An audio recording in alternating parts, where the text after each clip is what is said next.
Hassan, ilikuwa ni rahisi kiasi gani kuweza kumpiga mpinzani wako? Imekuwa rahisi kwangu kuendelea kuweka discipline katika mazoezi na kuheshimu career yangu, ndio inanifanya kila siku bora wangu usishuke.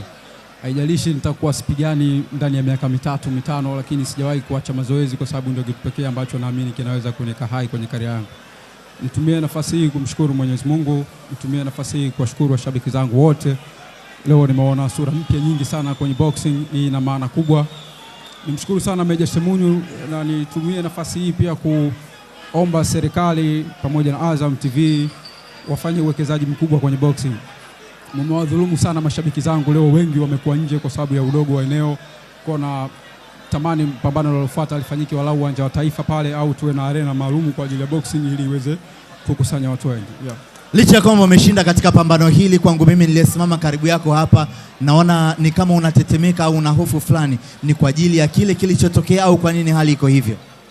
Mara zote kwenye maisha yangu sijawahi kushangilia ushindi wa pambano langu lolote, kwa sababu unapokuwa unashangilia ni kama umefanya kitu ambacho haujakitarajia. Kwa hiyo nina uhakika na matokeo kwa sababu nafanya mazoezi sana.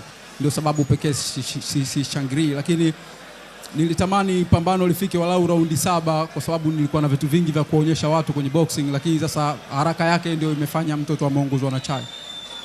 Katika mahojiano ambayo ulifanya juzi kuelekea katika pambano hili, ulisema kama upo uwezekano wa kupata bondia ambaye unaweza kumpiga lakini ukapata hela, unaweza pia kufanya hivyo. Tuishi katika kauli hile. Hata ili pambano sijapewa dua, ni hela ndo zimenifanya niingie camp. Kwa mashabiki wako una lipi la kuweza kueleza kwa kile ambacho umekipata uwanjani hii leo? Nashukuru sana wa Tanzania wengi sana, sehemu nyingi tofauti, pamoja na ndugu zangu wamesafiri, wametoka Tanga, wamekuja hapa.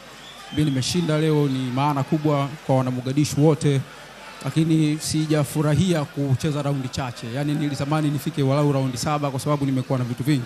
So kwa namna hiyo, Babu Haji yuko wapi? Ndugu yangu mmoja Haji kutoka Rock City, tuna mpango tufanye jambo walau nikate kiu nilokuwa nao. Nimefanya mazoezi alafu sijapata kile ambacho nilikuwa nakitarajia nikipata.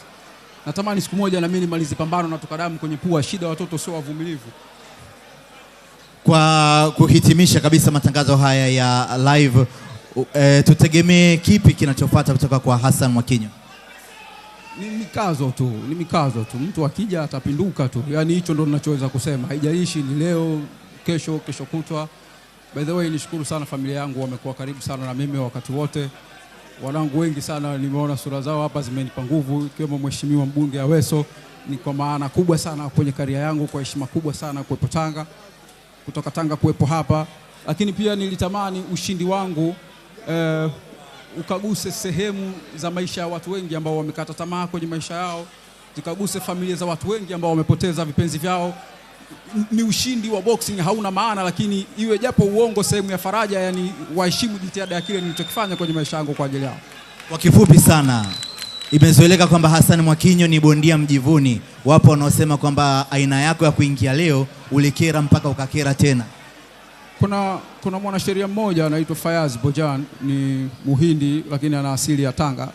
Ukienda ofisini kwake ukitaka kumuona tu, kabla haja kusikiliza kuhusiana na kesi unayotaka kuipeleka kwake, inabidi umpe milioni 5. Lakini ni kwa sababu ya utofauti wa elimu yake. Sasa kwa kiwango changu cha boxing sina haja ya kuwachangisha watu hela, lakini inabidi wanivumilie tu katika mwendo wangu.